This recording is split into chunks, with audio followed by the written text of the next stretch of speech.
Hey, it's Megan. Grab your coffee and let's have a combo. Our minds are so precious to many of us. The thought of losing it or of it not working the way that it used to brings a sense of dread, a fear that outpaces the fear of losing physical capabilities. Our mind is so intimately tied to the essence of who we are and how we experience the world. Unless you're a professional athlete, chances are your mind is a scarier thing to lose. But what if what feels like decline is actually something else entirely? In early perimenopause, it is often when I see this emerge the changes in memory and focus, the ability to manage stress and streamline your thoughts. I had this happen with a client this week and it broke my heart. She literally thought she was getting dementia or having brain issues. She went to her GYN 4 times last year for extensive blood work and imaging, got a referral for an endocrinologist, a neurologist, and had advanced testing and imaging done with both. They all gave her a clean bill of health. But since her mom went through menopause at the classic point around 50, they rule it out as a possibility. She's 39. She's very classic signs of low progesterone, heavy periods, long cycles, poor sleep, cramps, anxiety, poor mood, brain fog, and what she describes as developing ADHD. The challenge is her GYN is looking for late stage perimenopause symptoms, not early. So it's wonderful that perimenopause was part of the discussion, but then she was dismissed because she's too young and based on her labs and symptoms, not someone who would be prescribed estrogen yet.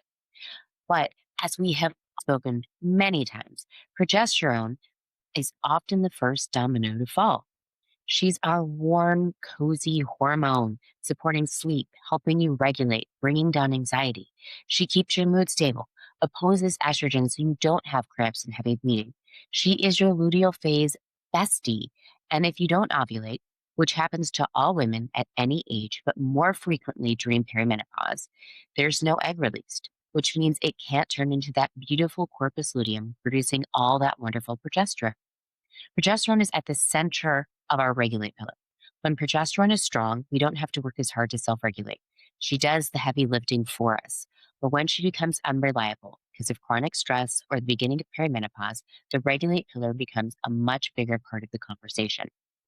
To confirm what I was seeing with this client, we could check a progesterone level at ovulation plus 7 days to see if she was releasing an egg, or go low tech at home with basal body temperature to see if she was getting a temperature shift after ovulation.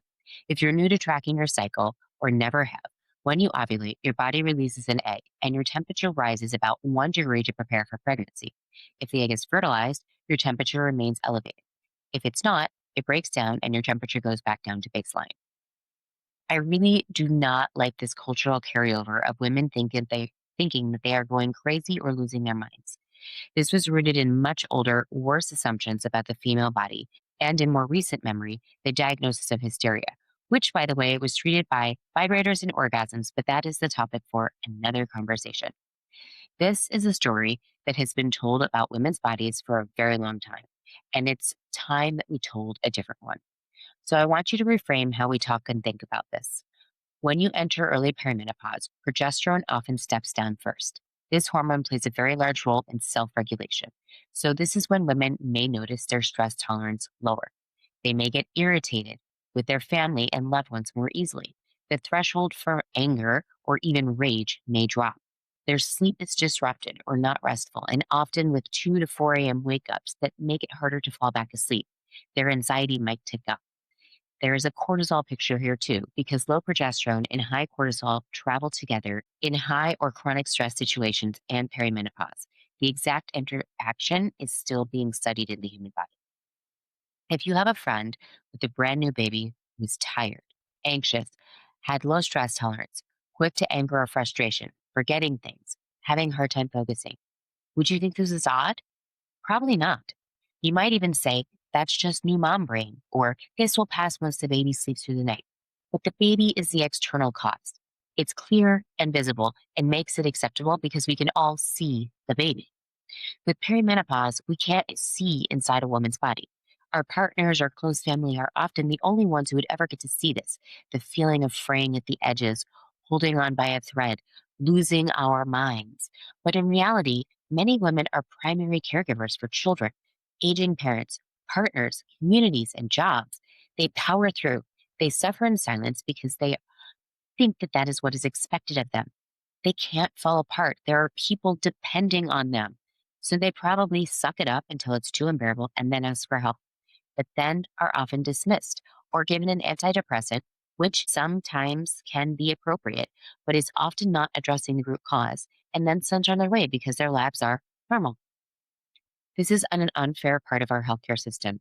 Your doctor has 10 minutes, and unless they specialize in perimenopause and menopause, they may not connect the dots. And even if they have training, many doctors are still not well versed in how to support early perimenopause driven by low progesterone. This is exactly why I built the perimenopause matrix, because no single prescription addresses what is happening across all six pillars: fuel, move, recharge, regulate, connect, and clean. This is where adaptogens and HPA access support supplements can also be helpful. If you have a friend who's ever said, I think I'm losing my mind, or I don't know what's wrong with me, please send her this episode. You might be giving her the reframe that changes everything. Forward it, text her the link, drop it in the group chat. She needs to hear this. But today, I want to talk about reframing the forgetfulness and poor memory specifically. When you're tired and stressed out, your brain has a hard time with executive function.